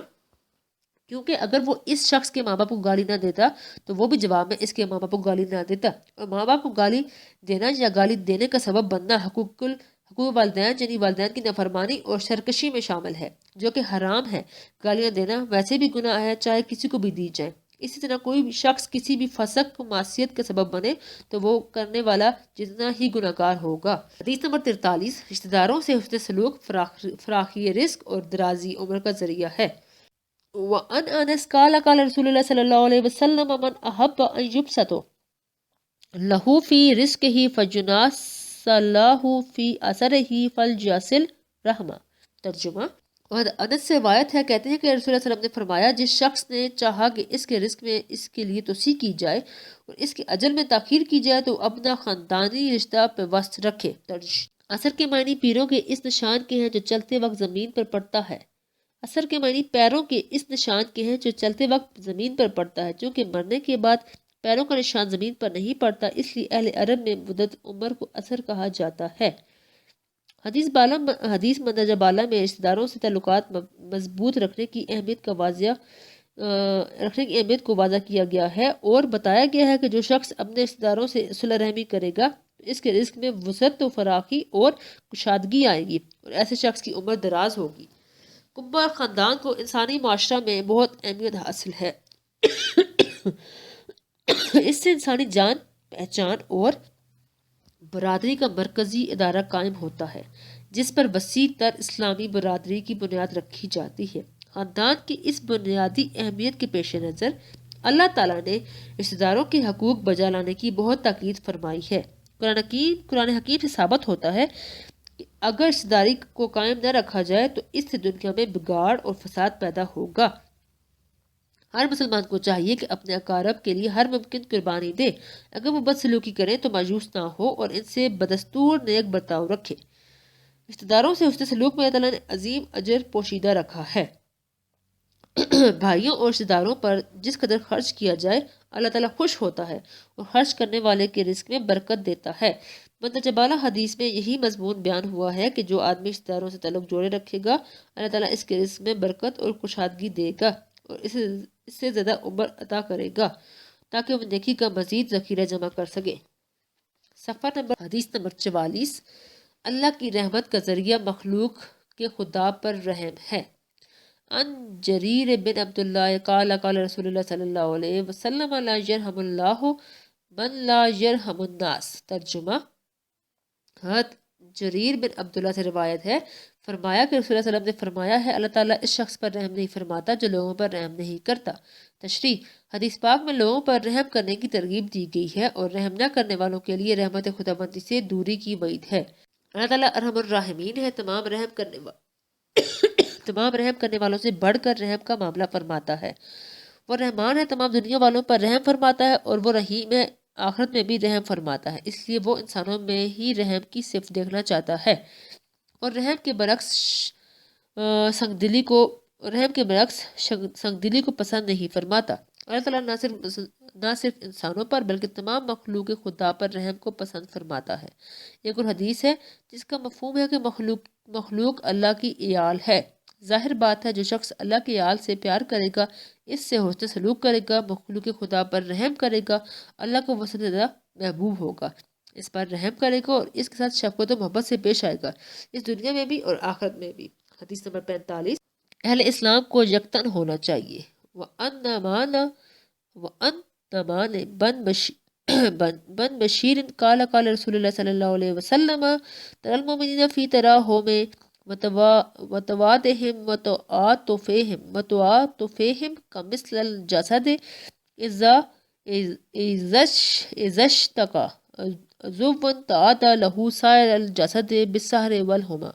ترجمہ، نعمان بن بشیر سے روایت فرمایا کہ رسول اللہ صلی اللہ علیہ وسلم نے فرمایا ہے تو دیکھتا ہے مومنوں کو ان کی باہمی رحمدلی میں اور ان کی باہمی محبت میں اور ان کے باہمی میلان میں بمثل ایک جسم کی کہ جب کوئی عضو بیمار ہوا تو سارے جسم نے بے خوابی اور بخار کی طرف باہم دعوت دی۔ تشریح، تراہم باہمی رحمدلی، تواد باہمی محبت اور تعاطف باہمی مہربانی کو کہتے ہیں۔ مندرجہ بالا حدیث پاک کے ذریعے آن سلم نے مومنوں کی صفت اتحاد و یگانگت کو واضح کیا ہے۔ اگر کوئی جذبہ و تعلق ایسا ہو سکتا ہے جو دنیا کے تمام انسانوں کو رنگ و نسل، زبان و کلچر، ذات و قبائل اور علاقہ کی تفرقہ بازی سے نجات دلا کر ایک انسانی برادری اور اتحاد و یگانگت کی ایک لڑی میں پرو سکتا ہے تو وہ صرف ایمان و اسلام کا تعلق ہے۔ چنانچہ اہل ایمان جہاں بھی ہوں، جس رنگ و نسل سے بھی تعلق رکھتے ہوں اور ان کی زبان و معاشرت میں کتنا ہی اختلاف کیوں نہ ہو، لیکن انسان اور مومن ہونے کی حیثیت سے وہ ایک ہیں اور ایک ہی برادری سے تعلق رکھتے ہیں۔ اس لیے تمام مسلمان اپنے باہمی معاملات اور تعلقات کو محبت و مواسط اور ہمدلی کی بنیاد پر استوار کرتے ہیں، آپس میں سلام و دعا کرتے ہیں، ہدایہ اور طائف کا تبادلہ کرتے ہیں اور ایک دوسرے کی مدد و اعانت کرتے ہیں۔ باہمی محبت اور ایمان لازم و ملزوم ہے، چنانچہ دوسری حدیث میں ہے کہ جب تک تم میں باہمی محبت نہ ہو صاحب ایمان نہیں ہوگے، اور جب تک صاحب ایمان نہ ہو جنت میں داخل نہیں ہوگے۔ اسی حقیقت کو اس مندرجہ بالا ارشاد گرامی میں واضح کیا گیا ہے۔ اور تمام مسلمانوں کو ایک بدن کے ساتھ تشبیہ دی گئی ہے کہ جس طرح جب ایک بدن کا کوئی ایک عضو تکلیف میں ہوتا ہے تو سارا بدن اس تکلیف سے متاثر ہوتا.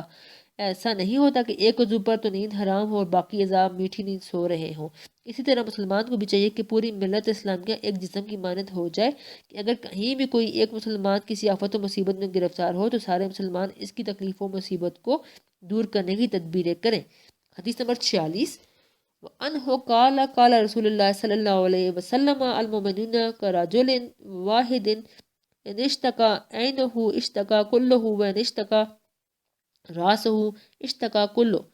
ترجمہ. اور ان سے نعمان بن بشیر سے روایت ہے کہتے ہیں کہ رسول اللہ صلی اللہ علیہ وسلم نے فرمایا سارے مومنین ایک آدمی کے مانند ہیں کہ اگر اس کی آنکھ بیمار ہو تو سارا جسم بیمار ہوتا ہے اور اگر اس کا سر دکھتا ہو تو سارا جسم بیمار ہوتا ہے. تشریح. حدیث مندرجہ صدر بھی اس سے پہلے والی حدیث کے ہم مطلب ہے. اس حدیث پاک میں بھی رسول اللہ صلی اللہ علیہ وسلم نے واضح کیا ہے کہ ایک خدا، ایک رسول صلی اللہ علیہ وسلم اور ایک دین کو ماننے کی وجہ سے سارے مسلمان ایک شخص کے اعضاء جسم کے مانند ہیں. اگر آنکھ میں تکلیف ہو تو سارا جسم بے چین و مضطرب ہو جاتا ہے. اسی طرح اگر سر میں تکلیف ہو تو پورا بدن تکلیف محسوس کرتا ہے. اسی طرح مسلمانوں کو بھی یکجان ہونا چاہیے کہ مسلمان کی تکلیف کو چاہے وہ جہاں کہیں بھی ہو سارے محسوس کریں اور اس کا مداوع کرنے کی تدبیریں کریں. حدیث نمبر 47. وعن ابی موسیٰ عن النبی صلی اللہ علیہ وسلم قال المؤمن قلب جان یسجد بعدہ بعدن ثم شبک بین اصابعہ. ترجمہ. حضرت ابو موسیٰ نبی کریم صلی اللہ علیہ وسلم سے روایت کرتے ہیں کہ آپ صلی اللہ علیہ وسلم نے فرمایا ایک مومن دوسرے مومن کے لیے ایک مکان کی مانند ہے جس کا ایک حصہ دوسرے حصے کو مضبوط رکھتا ہے. پھر آپ صلی اللہ علیہ وسلم نے اپنی انگلیوں کو ایک دوسرے میں پھنسا لیا. تشریح.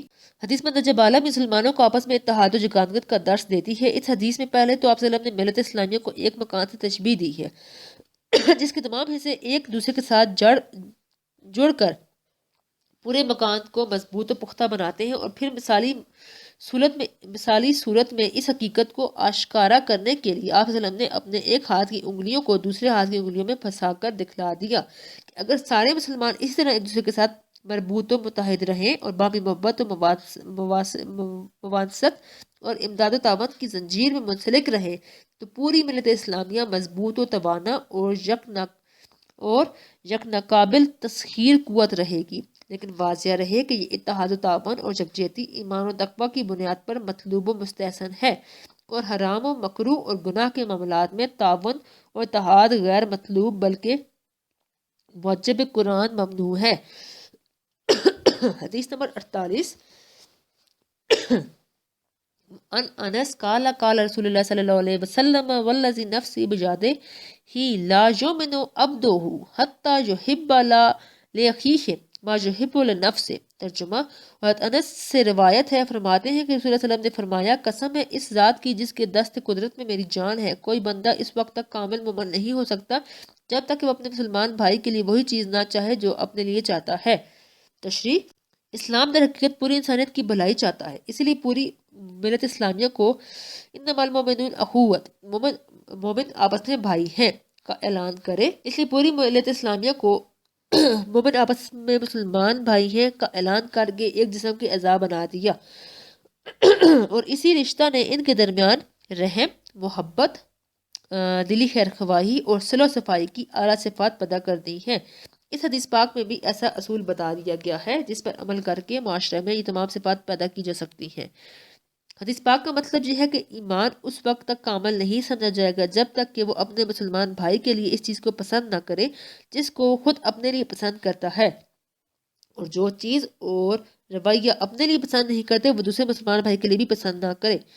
ایک روایت میں اس حدیث پاک میں من الخیر کے الفاظ بھی منقول ہیں. گویا مفہوم یہ ہوگا کہ ہر مسلمان دنیا و آخرت کی بھلائی اپنے لیے بھی پسند کرے اور اپنے دوسرے مسلمان بھائی کے لیے بھی. صفحہ نمبر 317. آخرت کی بھلائی سے مراد یہ ہے کہ نیک اعمال اور اچھے احوال کی سعادت نصیب ہو، خاتمہ بخیر ہو، قیامت کے دن کی باز پرسی اور دوزخ کے عذاب سے نجات حاصل ہو اور جنت اور خدا اور رسول صلی اللہ علیہ وسلم کی خوشنودی حاصل ہو. اس طرح دنیا کی بھلائی یہ ہے کہ عزت و آبرو خوشحالی کی زندگی نصیب ہو اور اچھے کردار کے حامل الخانہ اور صالح و فرمانبردار اور اولاد کی نعمت ملے، اور یہ سب چیزیں آخرت کو وسیلہ بنے۔ ہر مسلمان کو چاہیے کہ یہی دینوی اور اخروی نعمتیں سارے مسلمانوں کے لیے چاہیے۔ یہی کمال ایمان بھی ہے اور دینی و اخوت کا تقاضا بھی۔ باب الحب فی اللہ و من اللہ، اللہ کے ساتھ اور اللہ کے لیے محبت کرنے کا بیان۔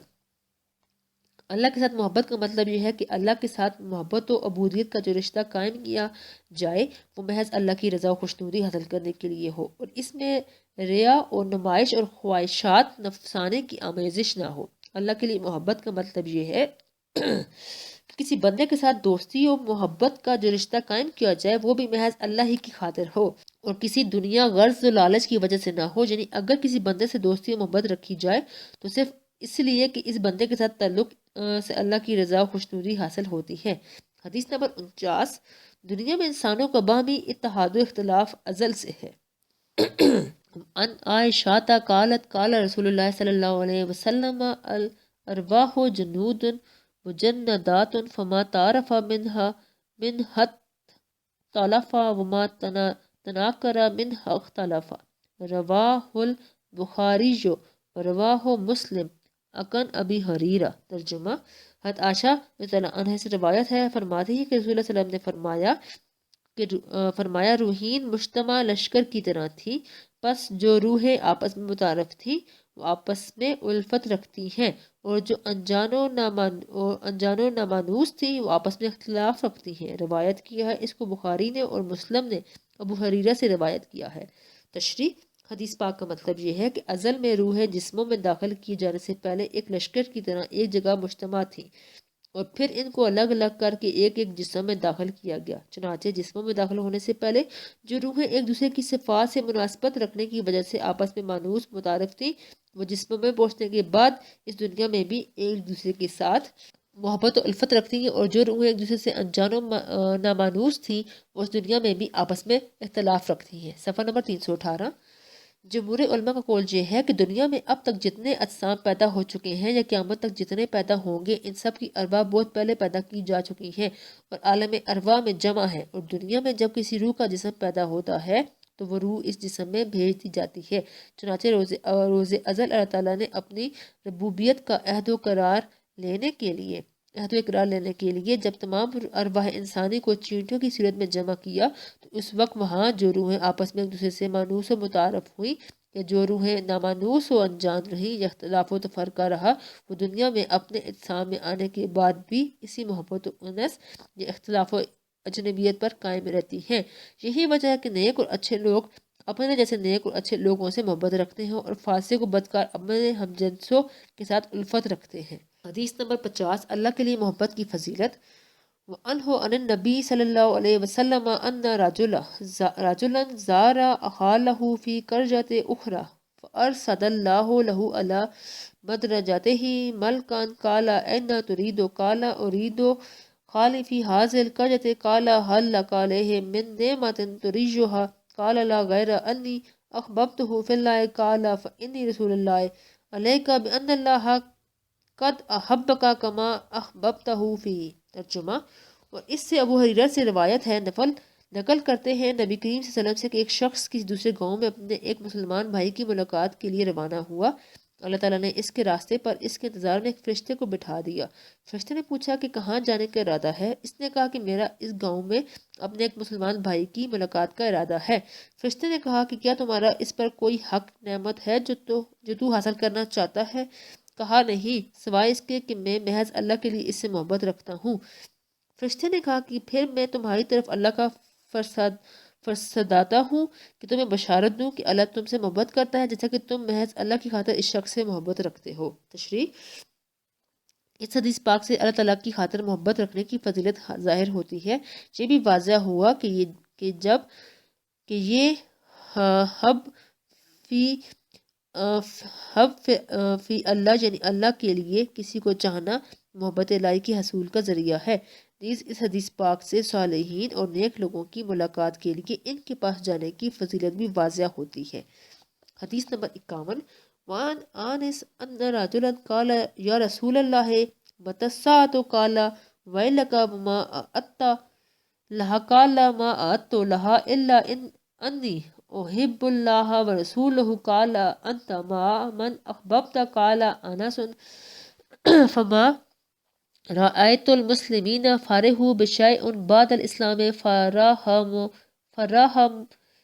فراہم بہا۔ ترجمہ: اور انس سے روایت ہے کہ ایک دن ایک شخص نے کہا کہ یا رسول اللہ صلی اللہ علیہ وسلم، قیامت کب آئے گی؟ تو آپ صلی اللہ علیہ وسلم نے فرمایا، تم پر افسوس ہے، کیا تم نے قیامت کے لیے کوئی تیاری کر رکھی ہے؟ اس نے کہا کہ میں نے کوئی تیاری نہیں کی مگر یہ کہ میں اللہ اور اس کے رسول صلی اللہ علیہ وسلم سے محبت رکھتا ہوں۔ آپ صلی اللہ علیہ وسلم نے فرمایا، تم اسی کے ساتھ ہوگے جسے تم محبت رکھتے ہو۔ حضرت انس فرماتے ہیں کہ میں نے مسلمانوں کو اسلام کے بعد کسی اور چیز سے اتنا خوش نہیں دیکھا جتنا اس ارشاد سے خوش ہوئے۔ تشریح: حدیث پاک سے واضح ہوتا ہے کہ اصل چیز قیامت کے دن کے لیے تیاری ہے، لیکن اس شخص نے تیاری کے زمرے میں صرف اللہ اور اس کے رسول صلی اللہ علیہ وسلم کے ساتھ محبت کا ذکر کیا اور دوسری طاعتوں اور عبادتوں کا ذکر نہیں کیا۔ وجہ یہ ہے کہ مومن کی یہ شان نہیں کہ اپنی عبادتوں کا ظاہر کرتا پھرے، بلکہ یہ اللہ اور اس کے بندے کے درمیان تعلق ہے جس کا اخفا مناسب ہے، اور دوسری وجہ یہ ہے کہ اللہ اور اس کے رسول صلی اللہ علیہ وسلم کی محبت ہی تو اصل چیز ہے۔ دوسری تمام عبادتیں تو اس کا لازمی اثر ہیں۔ جب محبت ہو تو طاعت خود بخود عادت ثانیہ بن جاتی ہے، پھر دینوی اور اخروی فلاح و نجات میں کیا شبہ رہ جاتا ہے۔ مزید برآں محبت ہی ایسا جذبہ ہے کہ وہ انسان کو اپنا مال، اہل و عیال اور جان تک اپنے محبوب پر نچھاور کرنے پر آمادہ کرتی ہے، اور اس محبت کا تقاضا اور علامت یہ ہے کہ وہ ہر وہ کام خوشی سے کرتا ہے جو اس کے محبوب کا حکم ہو، یہ اس کے محبوب کی رضا و خوشنودی کا باعث ہو، اور ہر اس کام سے اجتناب کرتا ہے جو اس کے محبوب کی مرضی حکم کے خلاف ہو۔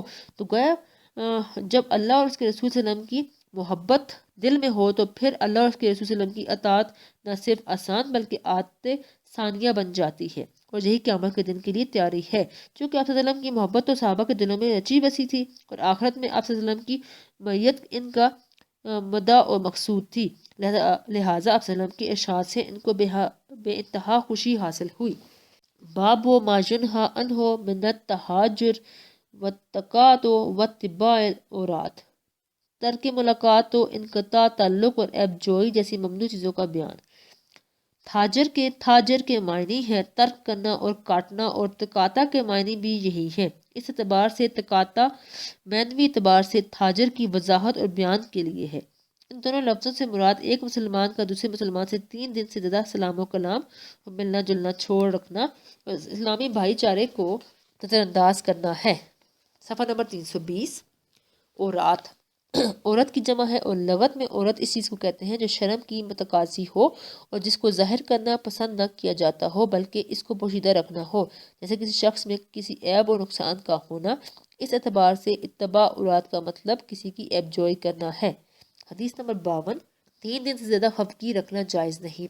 وان ابی ایوب الانصاری قال قال رسول اللہ صلی اللہ علیہ وسلم لا یحل للرجل ان یہجر اخاہ فوق 3 لیال یلتقیان فی یورد ھذا و یورد ھذا وخیرہما الذی یبدأ بالسلام۔ ترجمہ: ابو ایوب انصاری سے روایت ہے، فرماتے ہیں کہ رسول اللہ صلی اللہ علیہ وسلم نے فرمایا، حلال نہیں ہے کسی شخص کے لیے کہ وہ اپنے مسلمان بھائی کو چھوڑ دے 3 دن سے زیادہ۔ جب آپس میں ملتے ہیں تو یہ بھی منہ پھیرتا ہے اور یہ بھی منہ پھیرتا ہے، اور ان دونوں میں بہتر وہ شخص ہے جو سلام میں پہل کرے۔